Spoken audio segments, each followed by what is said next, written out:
un peu loin là quand même. Dis-moi Pierre.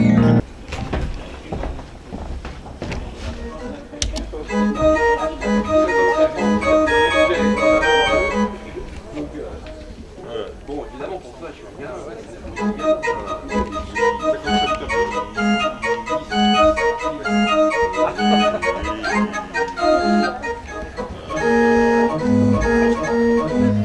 Très circonflexe. Bien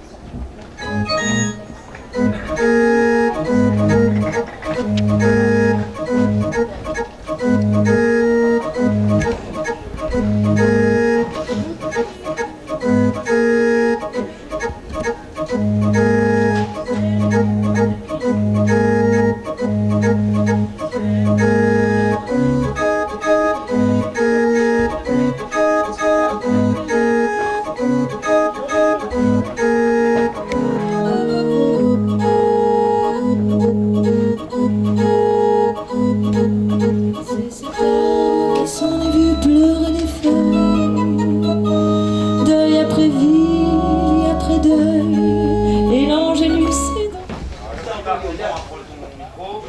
Ah, Italie. Ah oui. Bah alors, prendre de la chapelle, qu'est-ce que vous avez? Vous avez la chapelle.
bravo et merci à Maxime Perrin et Azura, son groupe, qui vont nous accompagner et accompagner les poètes toute cette soirée.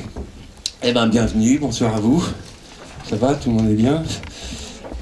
C'était bon? Et j'ai commandé là. C'est bien, c'est pour ça qu'on a mis des tables. Eh bien, bienvenue pour ce 11e, c'est bien la 11e session, je crois, hein, du Printemps des Poètes. Le temps passe vite.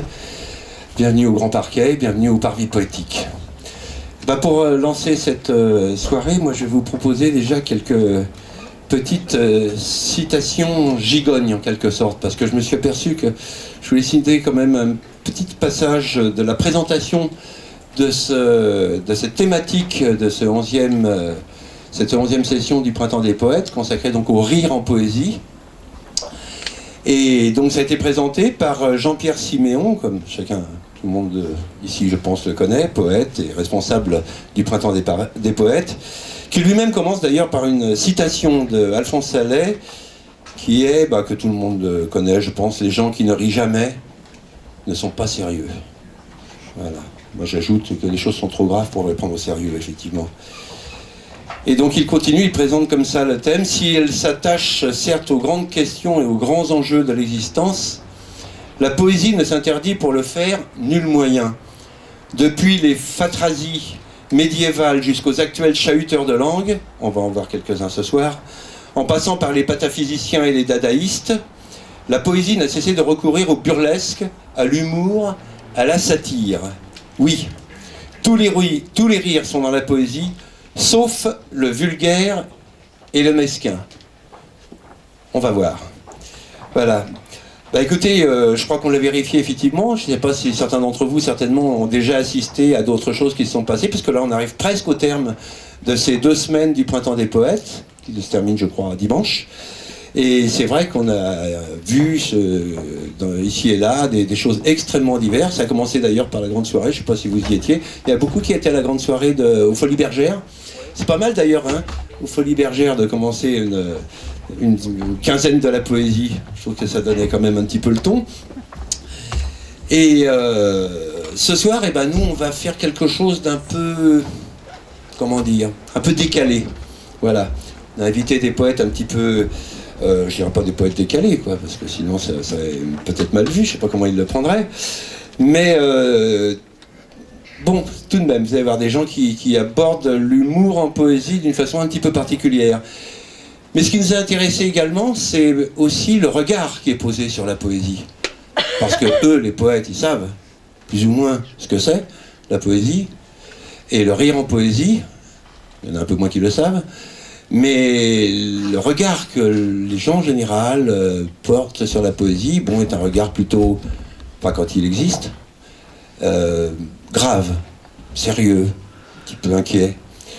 Et donc il semblait intéressant de faire appel à des artistes qui vont aussi vous livrer leur regard sur les poètes et sur la poésie. Pas sur ceux qu'on va ce soir écouter et voir, mais en général sur leur regard à eux, et peut-être leur manière à eux aussi de faire des poèmes, d'écrire des poèmes à leur manière, avec leur voix, avec leur musique, avec leur corps, et puis d'autres choses que vous verrez. Et puis également, écoutez, là j'ai remarqué tout à l'heure qu'il y avait pas mal de poètes. Je ne vais pas demander de lever la main, parce que sinon, on a l'impression qu'il y aura peut-être que des poètes.